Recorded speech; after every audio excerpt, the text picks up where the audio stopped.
₹6,000 येतात. राज्य सरकारने त्या 6,000ची भर घातली आहे. आज ₹12,000. दुसरी योजना दिली तर लाडकी बहीण ₹18,000.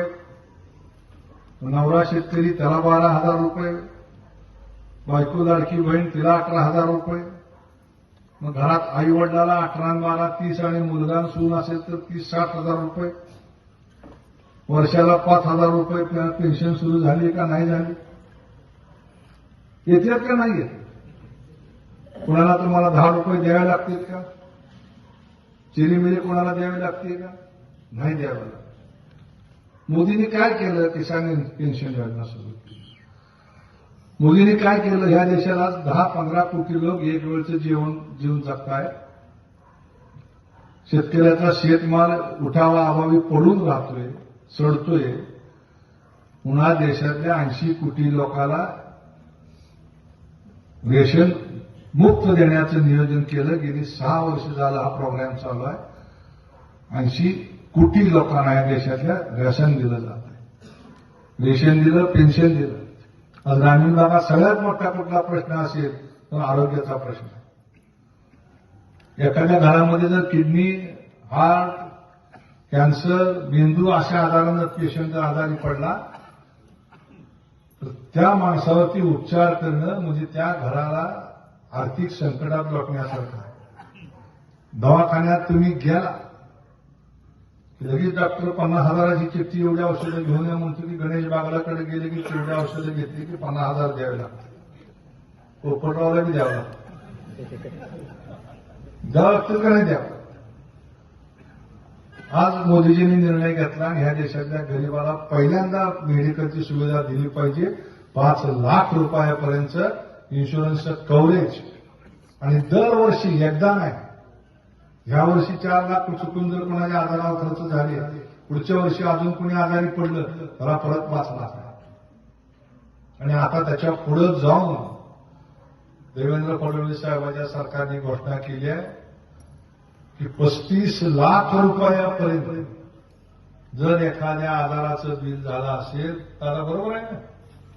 तर कोणा येथील माझ्या अंगावर सगळी मला असं आमदार साहेबांनी सांगितलं बरं का. 100% जेव्हा भाऊ सांगते तेव्हा सत्य असते. ₹35 लाख खर्च राज्य सरकार उचलणार आहे.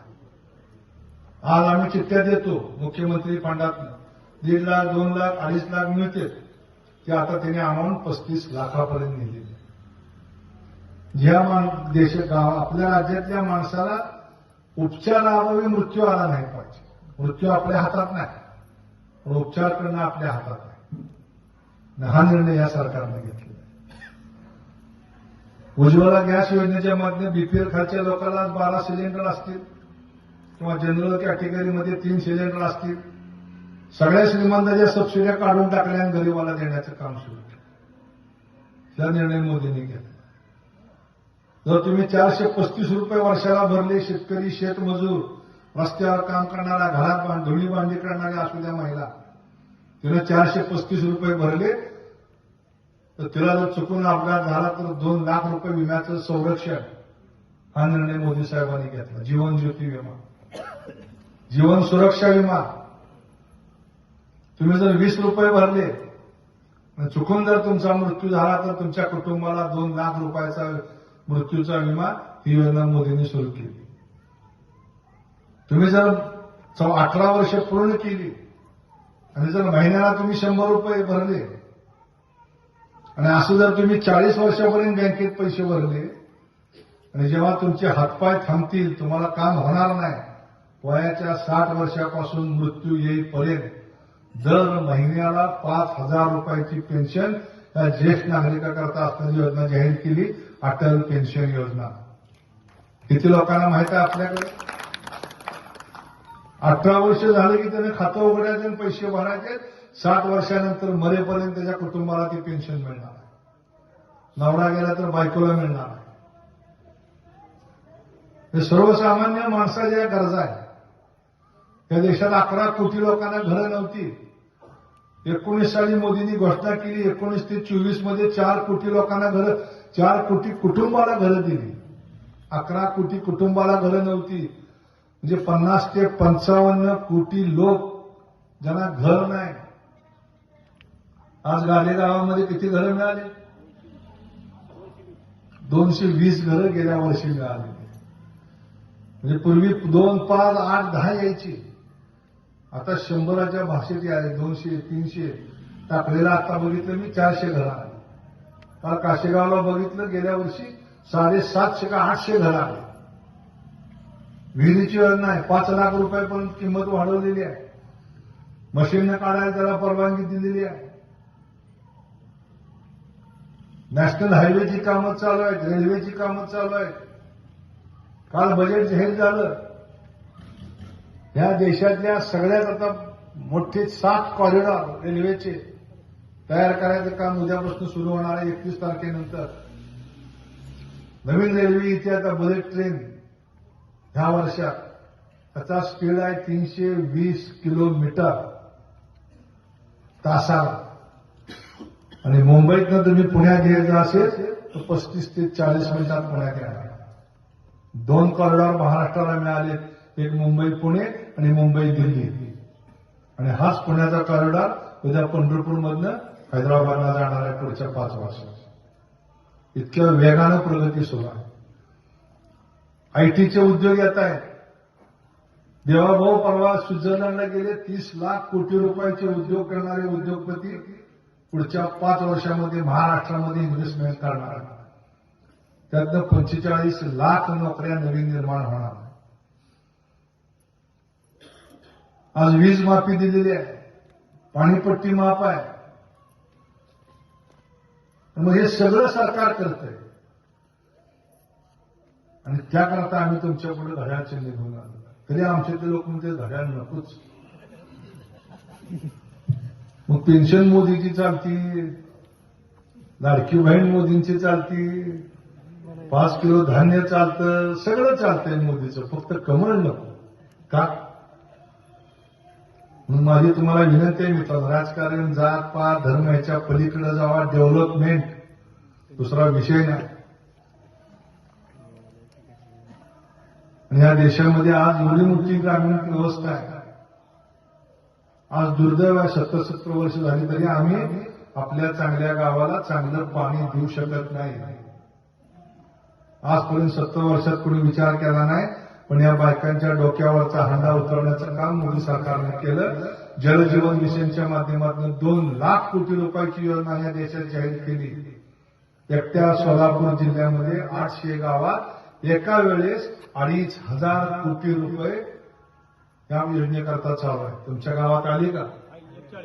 1,40,00,000 रुपये.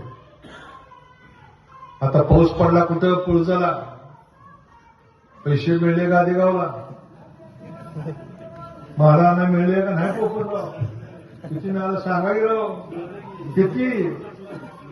5 लाख रुपये मिळले होते. काय आता द्राक्षाच्या बागा बसत नव्हत्या. गावाला 1 कोटी 100 कोटी रुपये तालुक्याला. द्राक्ष वगळली होती, ऊस वगळला होता. आम्ही पालकमंत्र्याशी भांडलो, मुख्यमंत्र्याशी भांडलो. सरसगट सगळी सर्कल घालून टाकलं. सोलापूर पंढरपूर तालुक्यात 100-125 कोटी रुपये आले. इमानदारीने सांगा बरं, ऊसाचं नुकसान झालं का पावसानं? त्यांनी वाढलं का कमी झालं? दुबार पेरणी करता पैसे दिलेत पुन्हा. खरं सांगा पेरलेलं होतं का कोणी? पेरलं नसताना सुद्धा दुबार पेरणी करता 10,000 रुपये. हे का दिले? आता लय लोक उमेदवाराला ताप देऊ नका. सगळं तुमच्या खात्यावर ऑलरेडी जमा करून टाकलेलं आहे.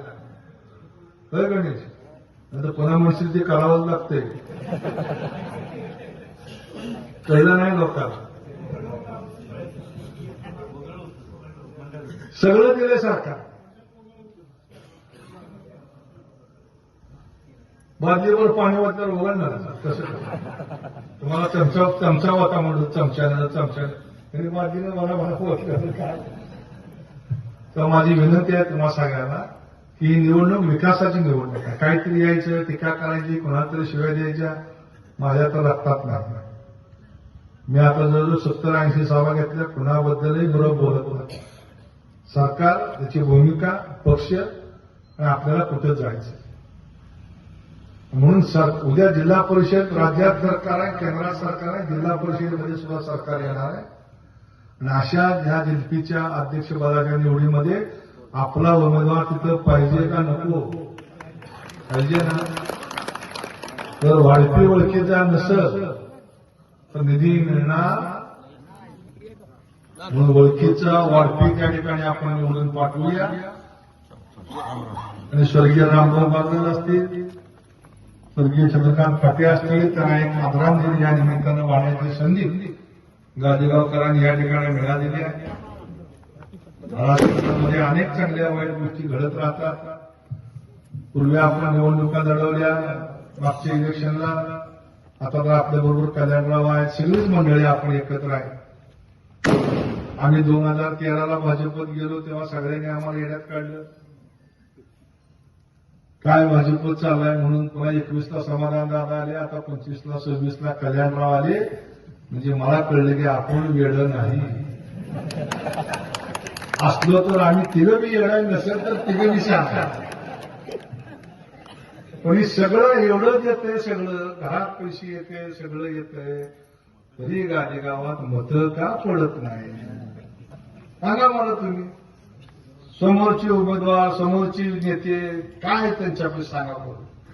डीपी पाहिजे, तुम्ही आमच्याकडेच येताय. रस्ते पाहिजेत, आमच्याकडेच येताय. पाणी तुम्हाला पाहिजे असलं आमच्याकडेच येताय. मतं येतंय, मात्र समाधान झालं नको वाटतं. काय म्हणणार? काय चुकतंय, काय निश्चित तर कळलं पाहिजे. पोपटराव, पदं सगळी पाहिजे, सगळं पाहिजे, मतं येताना मात्र कमी पडतं. एकमेकाच्या जिरवाय नादात आमची जिरायला लागली की सगळ्या. खराय खोटाय माझं हे ज्या ताकदीनं रामभाऊने आपलं आयुष्य सगळं खर्ची घातलंय. काय काय नाही ठेवलं रामभाऊनं, सगळं त्या राजकारणात ठीक केलं. हे वास्तव आहे. आता माणसं अशी मिळत बी नाही. राजकारणात जातो मी, मला काय मिळते का फायद्यासाठी, अशी पुढची पिढी यायला लागली. पण ह्या जुन्या पिढीनं कशाचा विचार केला नाही, घरादाराचा नाही, काय नाही, काय नाही. आणि मग ह्या लोकांनी एवढं उभा केलेलं आहे, हे असं कोणाच्या तरी हातात तुम्ही गटुडं देणार, येणार, लोक फसवणार, रोज नवीन खोटं बोलणार. काय कर्तृत्व काय त्या लोकांचं? आणि अशा लोकांच्या हातात जर तुम्ही कारभार दिला तर उद्याचं भविष्यकाळ अंधकारमय आहे. म्हणून माझी तुम्हाला नम्र विनंती आहे, सगळ्याच्या पलीकडे जाऊन या निवडणुकीपासून गाजेगावनं थोडा पॅटर्न बदला आणि या देशाच्या प्रगतीच्या पाठीमागे आपण सगळ्यांनी जाऊया, एवढीच विनंती करून थांबतो. धन्यवाद. जय हिंद. जय महाराष्ट्र. धन्यवाद महाराज.